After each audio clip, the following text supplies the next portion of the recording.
الحمد لله نحمده ونستعينه ونستغفره ونعوذ بالله من شرور أنفسنا ومن سيئات أعمالنا من يهدي الله فلا مضل له وما يضلل فلا هادي له نشهد أن لا إله إلا الله وحده لا شريك له ونشهد أن سيدنا محمدا عبده ورسوله اللهم صل وسلم على وعلى آله وأصحابه أجمعين أما بعد فيا عباد اتقوا الله وأطيعوا إن الله مع الذين اتقوا الذين هم محسنون قال الله تعالى في كتابه الكريم أعوذ بالله من الشيطان الرجيم بسم الله الرحمن الرحيم إن عدة شهور عند الله 12 شهرا في كتاب الله يوم خلق السماوات والأرض منها 4 حرم.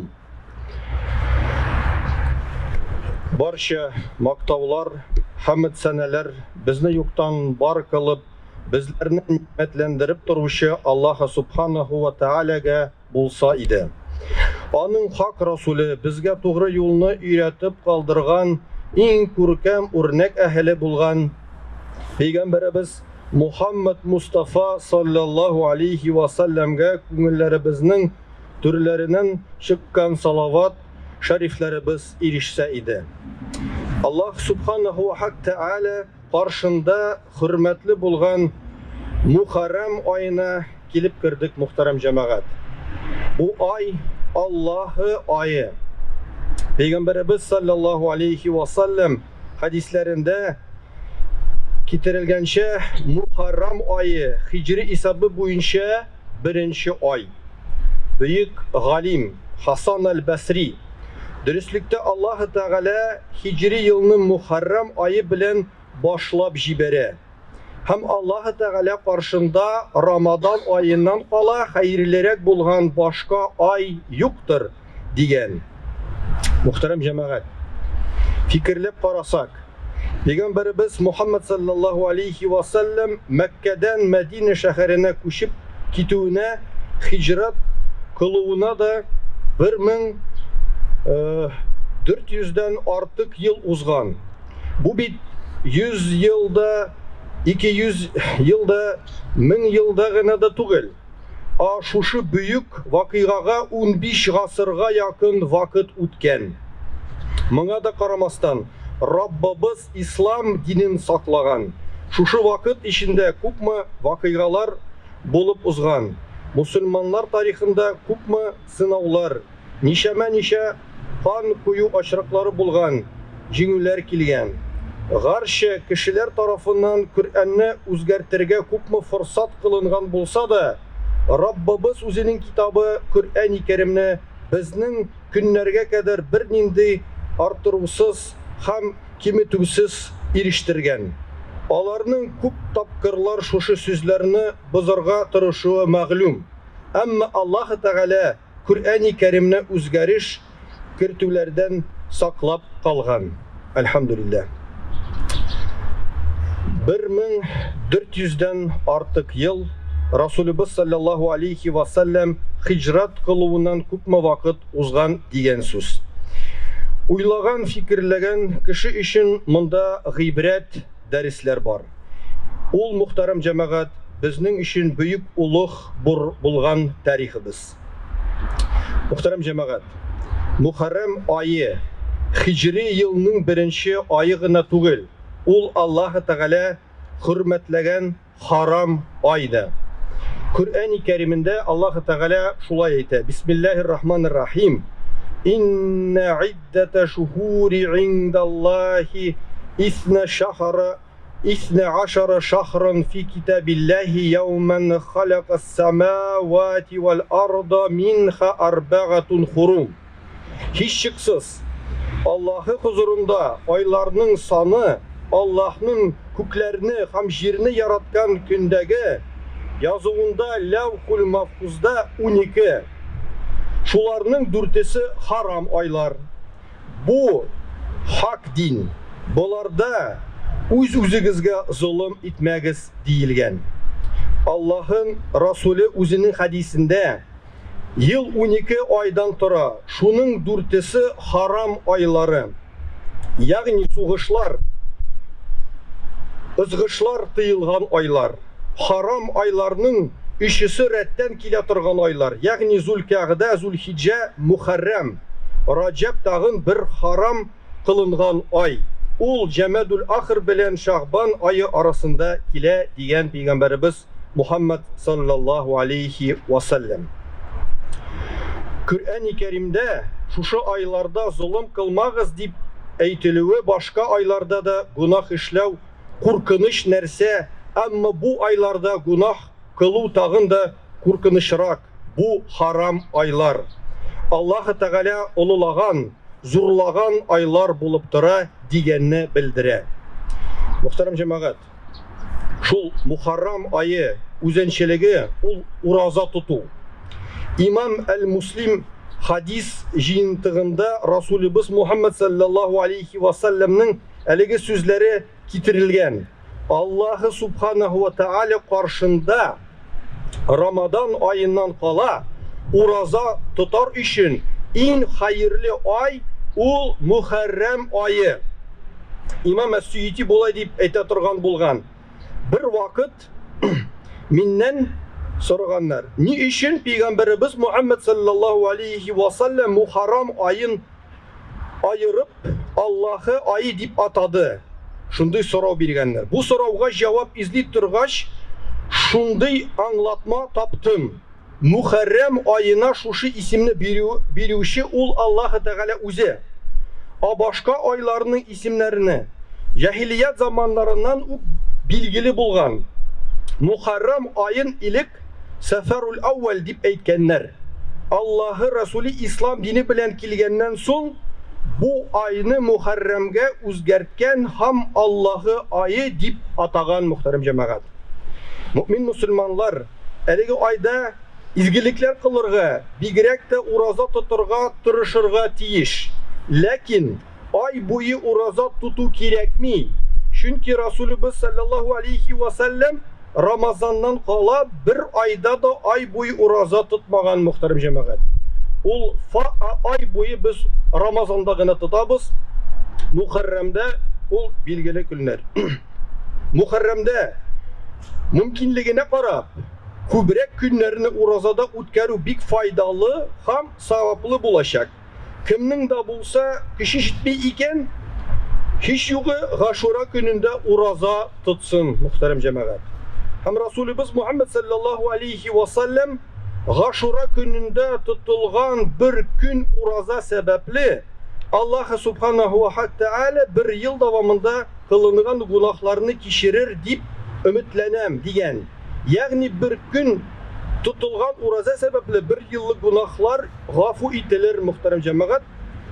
Demek lakin muhterem cemaat kişi günahlar zor günahlar değil.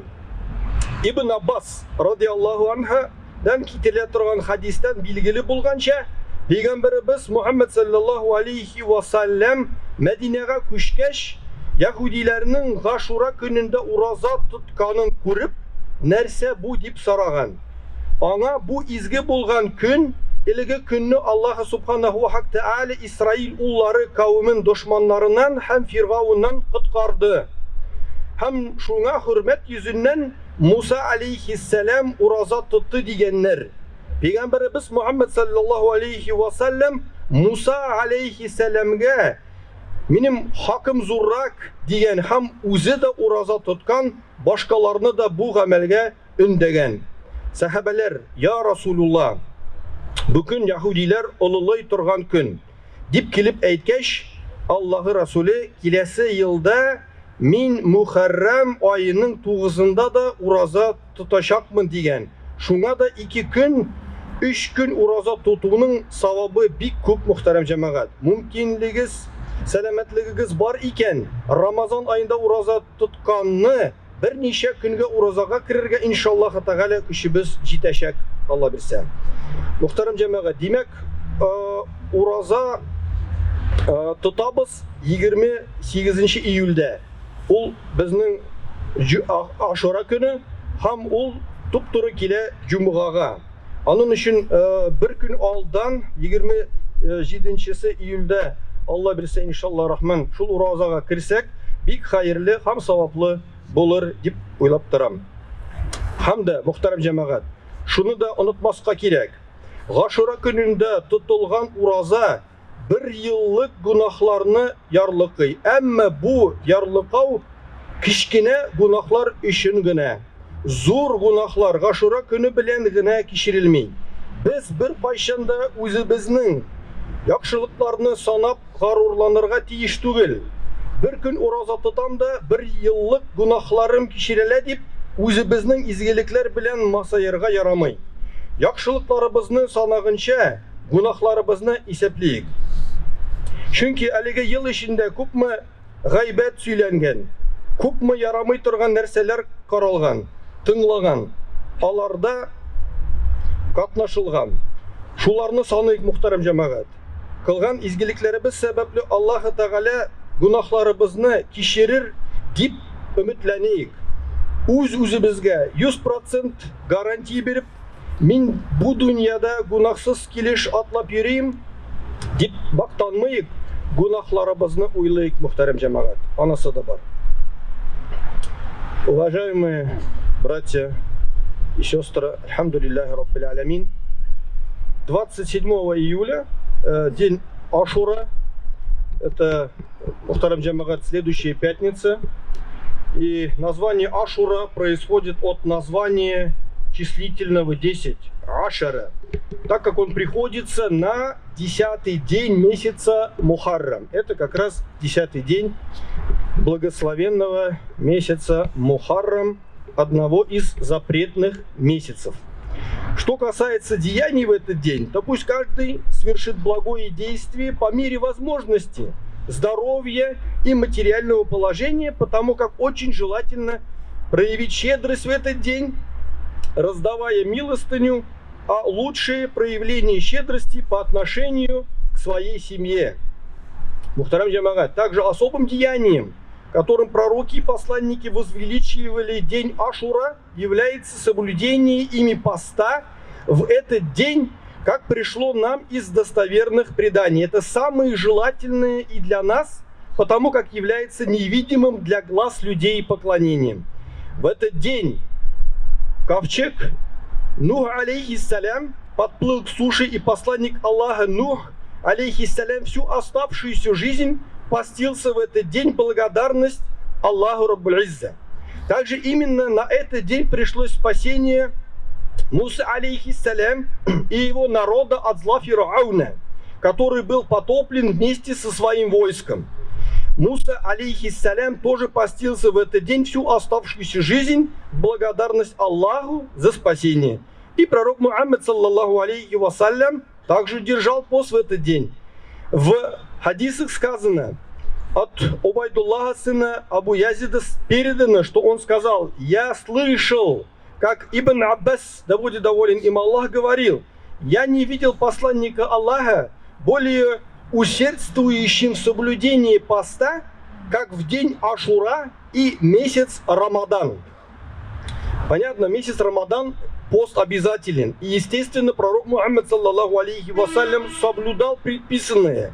А из желательных дней посланник Аллаха саллаллаху алейхи вассалям особенно сильно усердствовал в соблюдении поста в день Ашура.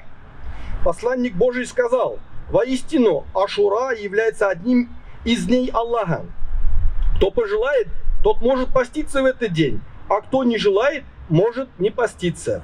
Для примера, Ибн Умар, да будет доволен им Аллах, постился в этот день только тогда, когда это совпадало со днями его дополнительных постов. Также в другом хадисе сказано: поистине, когда посланник Аллаха саллаллаху алейхи вассалям прибыл в Медину, нашел иудеев постящимися, и они сказали, когда их спросили: это великий день, в котором спасся Муса алейхиссалям и его народ от Фирауна.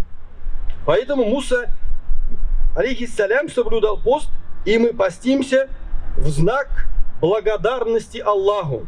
Тогда пророк Мухаммад саллаллаху алейхи вассалям изрек: Мы, мусульмане, более достойны поститься из почтения к пророку Мусе, алейхиссалям, в знак благодарности Аллаху, и повелел соблюдать пост в этот день. И также в этом хадисе сказано, то есть до исламскую эпоху курайшиты соблюдали пост день Ашура, и посланник Аллаха тоже соблюдал пост в этот день в Мекке. Но когда пророк прибыл в Медину, повелевал всем поститься в этот день, и сам постился до тех пор, пока не было предписано поститься в месяц Рамадан. Тогда Мухаммад, саллаллаху алейхи вассалям, сказал: кто хочет, поститесь в Ашура, а кто не хочет, может не поститься. Альхамдулилля, мухтарам джамагат.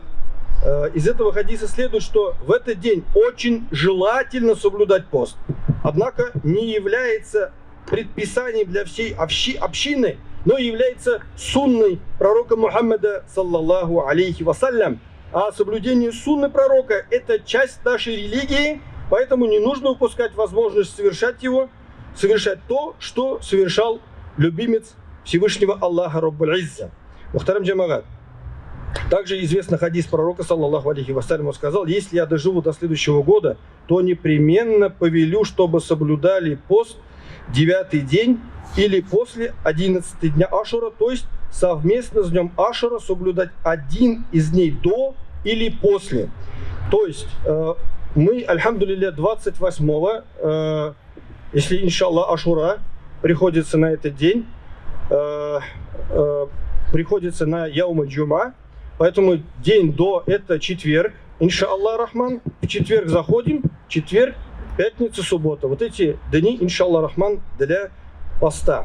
Пусть Аллах Раббуль Изза примет наши благие деяния месяца Мухаррам. Аля инна ахсана калями ва абля низам калямуллахи малики азиз аллам. كما قال الله تبارك وتعالى في الكلام وإذا قرئ القرآن فاستمعوا له وأنصتوا لعلكم ترحمون أعوذ بالله من الشيطان الرجيم بسم الله الرحمن الرحيم إن الدين عند الله الإسلام.